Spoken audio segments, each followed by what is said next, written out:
जैसे ही राहुल ने अपनी आंखें खोली, उसने खुद को एक बंद कमरे में पाया जिसे खामोशी ने घेरा हुआ था।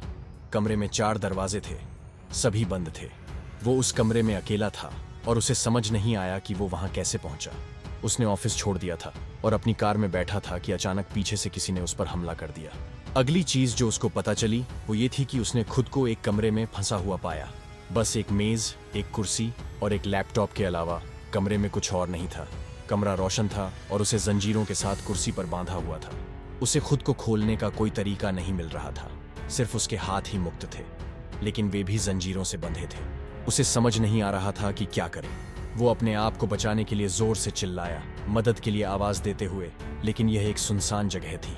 यह सिर्फ एक कमरा था जिसमें 4 बंद दरवाजे थे और कोई नहीं था जो उसकी आवाज सुन सकता। इसी तरह 2 घंटे बीत गए। कमरे में 4 दरवाजे, एक कुर्सी, एक मेज, राहुल और एक लैपटॉप था। राहुल को एहसास हो गया कि किसी द्वारा उसे फंसाया गया है। फिर उसने ध्यान दिया कि लैपटॉप ऑन है, लेकिन यह केवल 50% चार्ज था। राहुल ने लैपटॉप पर फाइलें चेक की और एक वीडियो कॉल आ रही थी। एक रिकॉर्डेड वीडियो था जिसमें 1 करोड़ रुपए की मांग की गई थी, जो उसमें बताए गए खाते में ट्रांसफर की जानी थी। राहुल के पास इतने पैसे नहीं थे।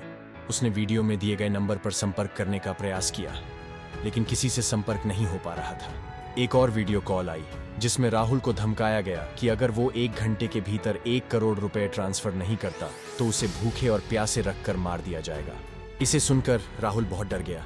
उसने तुरंत अपने दोस्त को मदद के लिए कॉल किया और 1 करोड़ रुपए के लिए निवेदन किया। उसके दोस्त ने कहा कि उसके पास इतने पैसे नहीं हैं। हालांकि उसके दोस्त ने बताया कि उसके चाचा पुलिस में काम करते हैं। राहुल ने अपने दोस्त के चाचा से संपर्क किया, जिन्होंने कहा कि यह ऐसा लग रहा है जैसे एक साइबर अपराध हो, और राहुल से संपर्क करने के लिए साइबर अपराध टीम का आयोजन किया।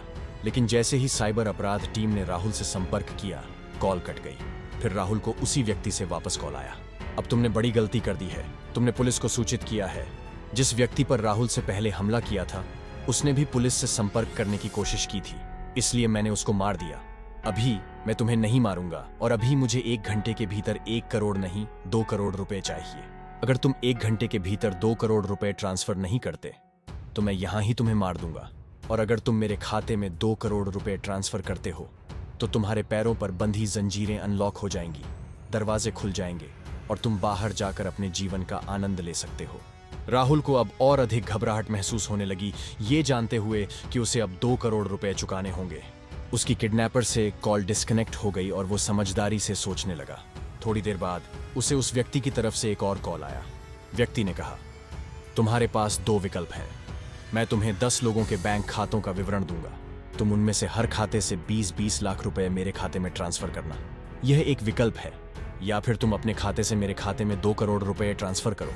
राहुल ने कहा, मैं दूसरों के खातों से पैसे नहीं निकाल सकता, यह अवैध है। व्यक्ति ने उत्तर दिया, मुझे पता है कि तुम ये कर सकते हो, क्योंकि यह तुम्हें उस जगह पर सिखाया गया है जहां तुम काम करते हो।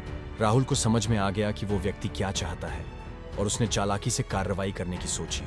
उसने एक संदेश को कोर्ट में लिखा और उस कोर्ट को साइबर क्राइम शाखा को भेज दिया। उसने साइबर क्राइम टीम को चालाकी से उस कोर्ट में अपनी लोकेशन भी भेज दी। साइबर क्राइम ऑफिस वहां से नजदीक था, इसीलिए वे जल्दी ही पहुंच गए और राहुल को बचा लिया। राहुल अपहरणकर्ता से बच गया और दूसरे लोगों के खातों से पैसे निकालने के नुकसान को भी उसने समझदारी और अपनी सूझबूझ से रोक लिया। इस कहानी से हमें यह सीख मिलती है कि जब मुश्किल समय आए तो धीरज और बुद्धिमत्ता से काम लेना बहुत महत्वपूर्ण होता है। हमें समस्याओं का सामना करने के लिए अपने समूह की मदद लेनी चाहिए, जैसे कि यहाँ राहुल ने पुलिस की सहायता मांगी।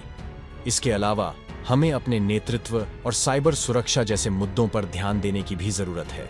इस तरह की और भी अच्छी कहानियां सुनने के लिए हमारे इस चैनल को सब्सक्राइब कर दें और हमें कमेंट करके बताएं कि अगली कहानी आप किस टॉपिक पे सुनना चाहते हैं।